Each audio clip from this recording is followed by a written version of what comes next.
Hey everybody, it's Sean here bringing you another how-to video. Today we're going to be replacing the foot pegs on a 2022 Honda Grom. This video should apply to other Honda Grom generations and model years as well. So let's first take a look at what we're going to be using. I decided to go with a set of PSR foot pegs. These are a solid one-piece part, which I liked.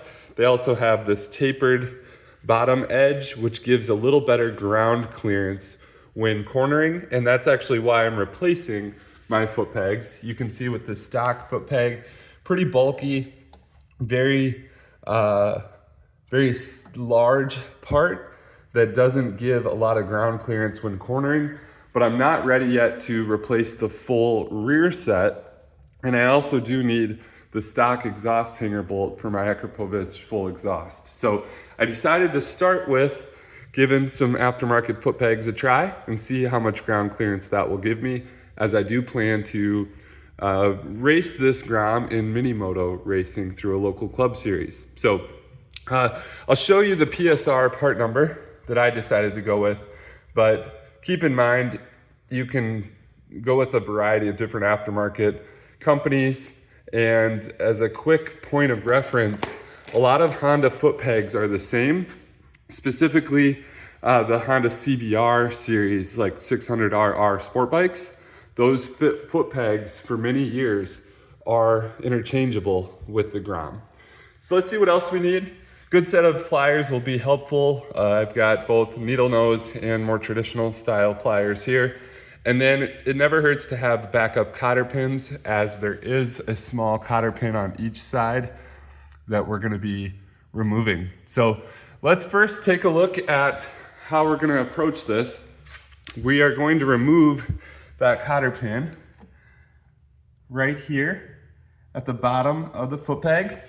And to do that, you'll need to bend both sides of the cotter pin straight so you can use your pliers and pull that out.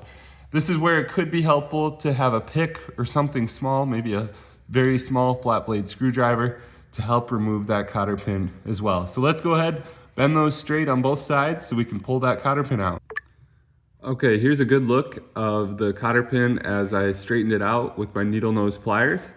Now it'll be ready to either grab a pick or that same needle nose, grab the tip here and just pull straight away from where it's slotted into that pin. Okay, I've got the pin removed. Don't forget your washer. Make sure you grab that. It may go flying there. And here's the pin. So now we're gonna push the pin through the bottom there, as you can see. And it may help to actually wiggle the foot peg a little bit like that as you pull that pin out. And I'm gonna use two hands to make sure that the spring in there does not go flying as I remove that pin and grab this foot peg. Okay, you can see all the pieces there after I've removed the pin, foot peg, and the spring. Here's what it looks like. I'm gonna go ahead and clean this area up just to make sure that all the parts are nice and clean as I get ready to install the new PSR peg. Okay, you can see it's all cleaned up now, so I'm ready to reinstall the foot peg, this time using my PSR set. One thing I'm gonna show you too is I did notice on this pin, there was a little bit of grease, and it makes sense, right? That pin is rotating and allowing the foot peg to be secured in place while it rotates in case it does get a little pressure on the bottom of the peg. It can flex, right? So I am gonna use some Valvoline high temp red grease. That's just what I happen to have in the shop here. But I'm gonna put a very, very thin layer of grease on that pin. That's an optional step, but I think anytime there's parts touching, never hurts to have a little lubrication. All right, one more thing I'm gonna show you before we install these. You can see on the part numbers here with the PSR pegs, one of them ends in an L, one of them ends in an R. That's to differentiate left and right. And I'll be honest, it's pretty obvious once you do kind of mock mount the pegs, which one's which. That one, of course, being the left, doesn't fit well. and this one here being the right, clearly there's a side that is correct. So just wanted to show you that quick before we get this thing mounted. Okay, we're ready to install the new PSR peg, and I'm going to show you the order of these parts. So we've got our peg. On the inside here, we're going to take our spring, which has that little ledge piece right there. And then on the other side, it's got that open piece of spring. And so we're going to slide the spring in so that the edge piece hooks on the peg like that. And then the back side where the little pin is, that's actually going to go inside the hole right there on the foot peg bracket. So here I go. I'm going to insert that like that, making sure that the spring goes inside that little.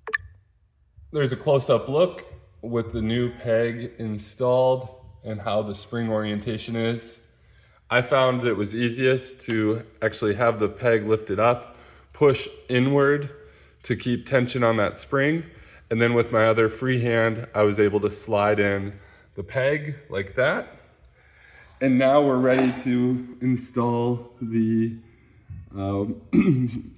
washer on the bottom. So that's gonna come under there. We're gonna slide the washer in like this and then reinstall our cotter pin. Now, if you want, you can reuse the original cotter pin. These are decent quality cotter pins from Honda, or again, you can find a cotter pin set. Your local hardware store will have replacement cotter pins, and it's not a bad idea to replace that. Most of the time, I always say a cotter pin should be used once and replaced. Once you have your cotter pin reinserted, simply bend the edges back like this. And I tend to use kind of a pinching method where you can have the cotter pin kind of work with you. I'll show you here. So I go like this. Once I get it bent enough to really get a nice firm pinch, I use the top of the cotter pin with the edge and I pinch down like that. And you can see you can get a really nice edge there on your cotter pin. And that's how you install new foot pegs on your 2022 Honda Grom. Hope this video is helpful. Simply repeat these steps on the other side and you'll be back to riding in no time. If this video was able to help or give you some information, please like and subscribe for more how-to videos. Thanks everybody. God bless.